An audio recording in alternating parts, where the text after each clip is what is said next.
Mungu akupi unachotaka, anakupa unachostahili.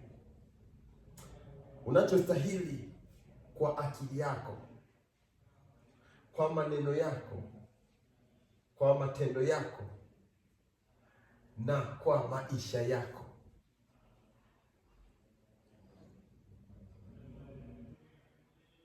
Unachostahili unakikaribisha, kama yule mama aliyemkaribisha nabii Elia katika himaya yake, na hivi kwa kumkaribisha akapata thawabu, akapata mtoto. Unachostahili kinakufaa.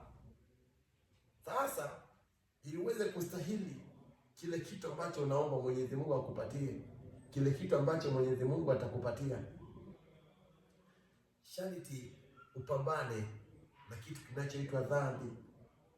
Ujitahidi siku zote, maana dhambi inakufanya wewe na mimi tusistahili kupokea kile kitu ambacho Mwenyezi Mungu angetupatia.